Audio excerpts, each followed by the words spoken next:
There are a couple ways you can generate topspin on your forehand, but by far the most important one is the direction that your tennis racket strings are moving across the ball at contact.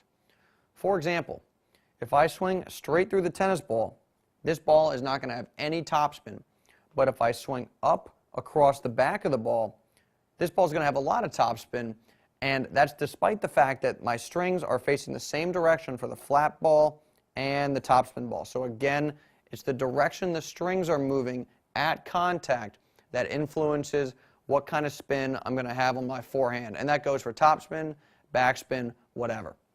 Let's go to the FYB TV screen and watch some high-speed footage of Frank Salazar hitting a forehand to illustrate this point. Now Frank is going to swing from below the tennis ball up across the ball at contact, and if we go back to his contact point, you'll notice that his strings are facing the net. So again, because the strings are swinging across the back of the ball, that's why that ball is going to have topspin on it, not because his strings are just facing the net when he hits. For comparison's sake, let's go to some high speed of Oliver Ackley hitting a slice backhand. And he's going to have underspin, backspin on this ball because he's swinging down on the tennis ball at contact.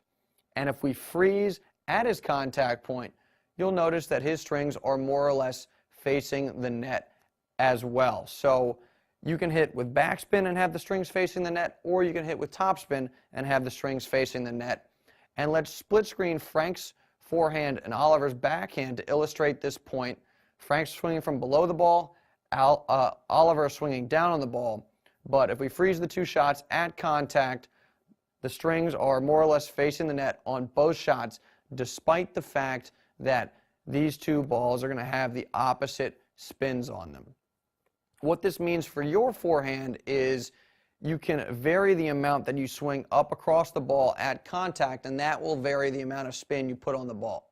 For a classic forehand, where you're pretty much swinging through the ball like we've taught in the fundamentals section, you'll certainly get some topspin on those balls, but you won't get as much as if you were hitting a windshield wiper forehand where you really swing up across the ball, brush up across it, and that's why you get much more spin. So the next time you go on the court, vary the amount you swing up across the back of the ball, and that will consequently change the amount of topspin you're generating.